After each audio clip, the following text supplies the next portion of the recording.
भाइयों बहनों नमस्कार। All India anganwadi news channel में आपका स्वागत है। चैनल से जुड़ने के लिए नीचे दिख रहे रेड कलर के सब्सक्राइब बटन पर आपको सबसे पहले क्लिक करना है। फिर साइड में एक नोटिफिकेशन बेल यानी घंटी बन के आएगी, उस पर जब आप दबाएंगे तो 3 घंटी आपको दिखेंगी, जिनमें सबसे ऊपर आल वाली घंटी आप लोगों को दबा लेनी है। आंगनबाड़ी सेविका सहायिका मिनी बहनों, आज सुबह की सच्ची खबरों में आप सभी का स्वागत है। तो जैसा कि बहनों आप देख सकती हैं, उत्तर प्रदेश के एटा जिले से एक ये जानकारी आई है और 1 अगस्त को ये लेटर जारी किया गया है। बाल विकास परियोजना जो अर्बन एटा से है वहां से ये लेटर निकला है और इसमें कहा जा रहा है कि जो आंगनबाड़ी केंद्र का समय है वो यहां पर बताया जा रहा है। तो आइए देखते हैं इसमें क्या क्या लिखा है। लिखा है समस्त आंगनबाड़ी कार्यकर्ती के द्वारा ससमय सूचना उपलब्ध कराने के संबंध में है। लिखा गया है कि आप अवगत हैं कि दिनांक 29 जुलाई को माननीय जिला अधिकारी महोदय की अध्यक्षता में जिला पोषण समिति की बैठक की समीक्षा की गई, जिसमें निर्देश दिया गया जो कि निम्नवत है कि समस्त आंगनबाड़ी केंद्रों का जो संचालन है आपके द्वारा प्रातः 8 बजे से प्रारंभ हो जाना अनिवार्य है। किसी भी आंगनबाड़ी कार्यकर्ता द्वारा अवकाश लेने से पूर्व परियोजना कार्यालय अधिकारी से अनुमति लेना अनिवार्य है। बिना किसी पूर्व सूचना के किसी भी कार्यकर्ती का अवकाश दे नहीं होगा। अगर ऐसा पाया जाता है तो आपके विरुद्ध की गई कार्रवाई के लिए आप स्वयं जिम्मेदार होंगी। साथ ही समस्त आंगनबाड़ी कार्यकर्ती द्वारा माह के प्रथम सप्ताह तक सभी लाभार्थियों का वजन और लंबाई का भौतिक सत्यापन करके पोषण ट्रैकर पर भरा जाना भी चाहिए और आपके द्वारा गृह भ्रमण नियमित रूप से किया जाना अनिवार्य है। जिन आंगनबाड़ी कार्यकर्ती ने अभी तक पोषण ट्रैकर पर लाभार्थी के आधार कार्ड वेरीफाई नहीं किए हैं, वो 2 दिन के अंदर किसी भी परिस्थिति में अपने समस्त लाभार्थी का आधार कार्ड वेरीफाई करना सुनिश्चित करें, अन्यथा की स्थिति में आपका मानदेय रोक दिया जाएगा, जिसके लिए आप स्वयं जिम्मेदार होंगी। समस्त आंगनबाड़ी कार्यकर्ती 2 दिन के अंदर अपने केंद्र के 2 फोटो, एक केंद्र के अंदर का और एक केंद्र के बाहर का फोटो ग्रुप पर भेजें और फोटो में आपके केंद्र पर परियोजना कार्यालय द्वारा उपलब्ध कराई गई पोषाहार वितरण तालिका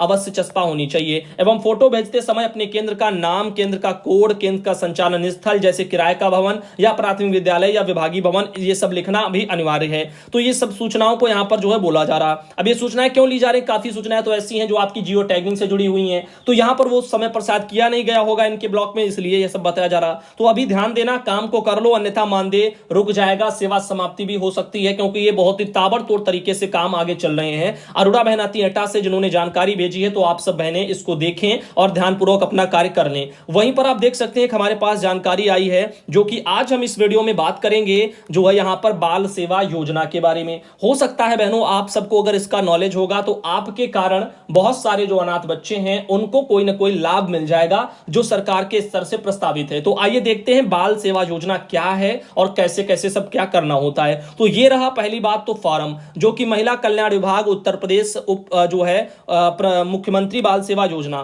ठीक, उत्तर प्रदेश मुख्यमंत्री बाल सेवा योजना, और आवेदन पत्र है ये आप देख रहे हैं, जिसमें आवेदक का नाम यहां भरा जाएगा, आवेदक का जो है बच्चे के साथ में क्या संबंध है वो चुनना है, जो भी हो, माता पिता संरक्षक या स्वयं जो भी हो वो यहां पर आप टिक लगा देंगे सामने। बच्चे का नाम हिंदी में भरना है, बच्चे का नाम फिर अंग्रेजी में भी भरना है, और कृपया नाम, आधार कार्ड, फोटो पहचान पत्र, जन्म प्रमाण पत्र, विद्यालय सर्टिफिकेट के अनुरूप जो है लिखेंगे। तो जो भी यहां पर नाम है वो आधार कार्ड या जो भी कोई आईडी प्रूफ है उसके आधार पर आप कह सकते हैं कि लिखेंगे, जो यहां पर मैंने बताए। अब जन्म तिथि का कॉलम है, जन्म स्थान जो भी है वो आपको जिला भर देना है, बच्चे की माता का नाम डाल देना है, बच्चे की माता की स्थिति कैसी है, जीवित में है या मृतक में है, मृत्यु की तिथि व कारण वगैरह भर देना है, तो वो यहां पर हो जाएगा। बच्चे के पिता का नाम भर देना है, बच्चे के पिता की स्थिति जीवित में है या मृतक में है वो भर देनी है, क्योंकि देखो ये अनाथ बच्चे वही होंगे जिनके माता पिता नहीं होंगे, या मान लो दोनों में से कोई एक नहीं रहा या दोनों के दोनों नहीं रहे, ठीक, ऐसी स्थितियों में आप लोगों को ये सब भरने हैं। मृत्यु की तिथि व कारण भरने हैं, कैसे हुई, संरक्षक का नाम तथा पूर्ण पता भरना है जिसके संरक्षण में बच्चा वर्तमान समय में है,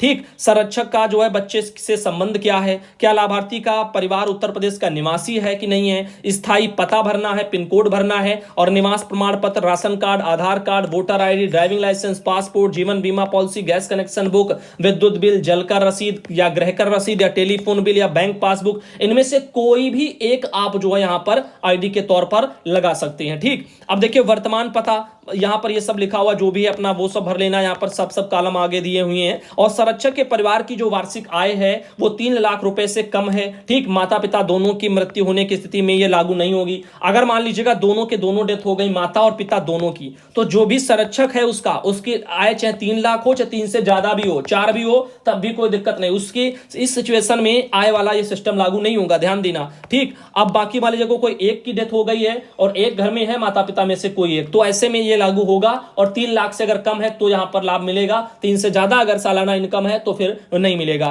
ठीक, यहां पर ध्यान देना, क्योंकि ये अनाथ बच्चों के लिए है जो बेसहारा टाइप के हैं। ठीक, अब परिवार के सदस्यों का विवरण यहां पर आयु सहित भरना है। ठीक, ये आवेदक का मोबाइल नंबर यदि उपलब्ध हो तो, आवेदक की आधार कार्ड संख्या यदि उपलब्ध हो तो यहां पर छाया प्रति भी लगा देनी है। आवेदक के बैंक खाते का विवरण भर देना है, जो कि बच्चे की उम्र 18 वर्ष से अधिक होने पर खाते का संचालन स्वयं बच्चे द्वारा भी किया जाएगा। 18 से कम उम्र का अगर बच्चा होगा तो उसका संरक्षक जो होगा उसके अकॉर्डिंग होगा, लेकिन 18 से ऊपर का बच्चा है तो बच्चे के जो है स्वयं बच्चा जो है वहां पर अपना करेगा। ठीक, संचालन जो भी होगा खाते का वो बच्चे का ही होना चाहिए। अब देखो यहां लिखा है खाता धारक बच्चे का नाम आम सब ये सब यहां पर भर देना है। खाता संख्या, बैंक का नाम और शाखा वाखा जो भी है, IFSC कोड है, ये सब कुछ भर देना है। ठीक, अब आगे लिखा हुआ क्या, इन चीजों पर ध्यान देना। जिस श्रेणी या श्रेणियों के लाभ के लिए आवेदन किया जा रहा है उस पर आपको टिक लगानी है। कई सारी श्रेणियां हैं, देखते हैं कैसी कैसी हैं। देखो पहली श्रेणी क्या है, पहले में है कि 0 से 18 वर्ष तक की आयु के ऐसे बच्चे जिनके माता पिता या पिता या फिर वैध अभिभावक की कोविड के अतिरिक्त किसी अन्य कारण से 1 मार्च 2020 के बाद मृत्यु हो गई है,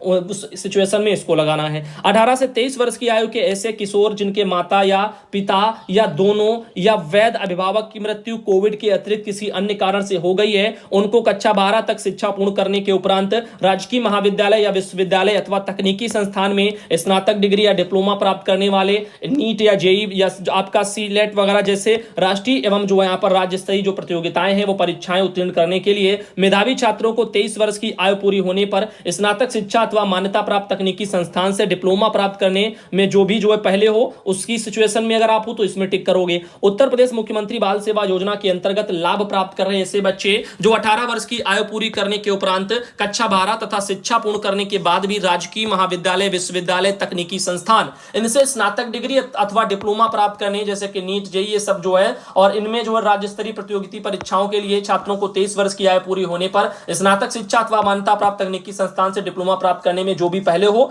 ऐसी सिचुएशन में इस पर टिक होगा। अब 0 से 18 वर्ष वाले बच्चों के लिए बाल श्रम या बाल भिक्षावृत्ति या बाल वैश्यावृत्ति से मुक्त जो भी करा करके परिवार या पारिवारिक वातावरण में समायोजित कराया गया हो, ऐसे लोगों को जो है यहाँ पर शामिल इस वाले कॉलम में किया जाएगा। 0 से 18 वर्ष के ऐसे बच्चे जिन्हें बाल ग्रहों, संप्रेक्षण ग्रहों इनमें पहुंचा करके पुनर्वासित किया गया है, इनके लिए ये वाला जो है ऑप्शन होगा। यानी सब कुछ पढ़ लेना है और जिस नियम के तहत आप आते हैं उस वाले में आपको जो है टिक करना है। ठीक, अब आवेदन के समय निम्न अभिलेख प्रमाण पत्र संलग्न करने हैं इस तरह से। ठीक, यहाँ पर ये सब दिया हुआ, बैंक पासबुक की छाया प्रति लगती है, फोटो पहचान पत्र जो भी हो आपका पहचान पत्र में बहुत सारी चीजें दी हुई है, इस सब में से कोई एक लग जाएगा। विधिक रूप से गोद लेने का जो भी प्रमाण पत्र हो, जिन्होंने मान लीजिए गोद लिया वो उनका अपना लगा सकते हैं। माता पिता या माता पिता दोनों की जैसे अगर मृत्यु हो गई तो उनके प्रमाण पत्र लग जाएंगे। एकल माता या एकल पिता के जीवित रहने की स्थिति में 3 लाख रुपए से अनाधिक का आय प्रमाण पत्र जो है यहाँ पर वो सब नहीं होना चाहिए। तो ठीक इस तरह से, और ये जो तो मैंने आपको बता ही दिया। तो इस तरह से एक ये यहाँ पर बाल सेवा योजना से जुड़ा हुआ जो है मैटर है, जो कि शायद लाभ दिलाने के लिए उन अनाथ बच्चों के लिए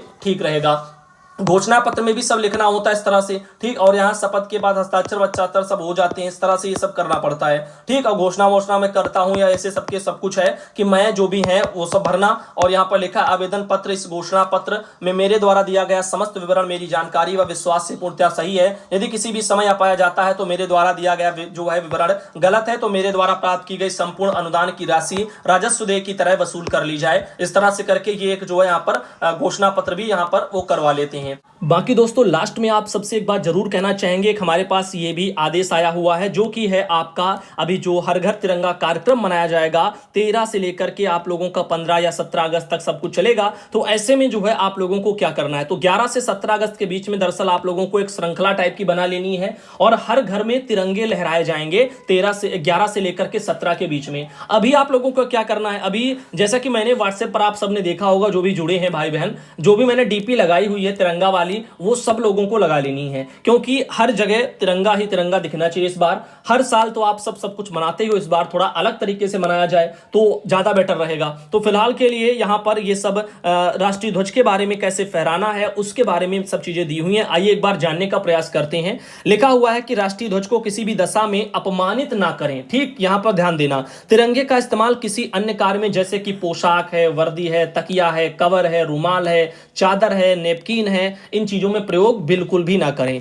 तिरंगा जब लगाएं तो वह कटा फटा या अस्त व्यस्त या गंदा सिला हुआ ऐसे तरह से नहीं होना चाहिए, बढ़िया होना चाहिए, क्योंकि उसका अपमान कहीं पर भी ना होता दिखे। ठीक, तो यहां पर बिल्कुल भी जो है अपमान नहीं, जो है ना ही जो है किसी को करने दें, ना ही स्वयं करें। तिरंगे का इस्तेमाल किसी भी प्रतिमा अथवा स्मारक को ढकने के लिए ना करें। ठीक, तिरंगे को जानबूझकर जमीन या फर्श पर ना छुआएं या पानी में ना डुबोएं। झंडे को फहराते वक्त केसरिया रंग की पट्टी सदैव ऊपर रखें तथा जहां फहराया जा रहा हो वहां उसे फैलाने के लिए पर्याप्त जगह भी रखें। तिरंगे के ध्वज दंड यहां पर उसके साथ कोई और झंडा ना बांधा जाए। राष्ट्रीय ध्वज हाथ से यहां पर जो है कते और बुने हुए या मशीन से कते या काटने या फिर पॉलिस्टर या ऊन, रेशम, खादी इनकी पट्टी से बनाया जा सकता है।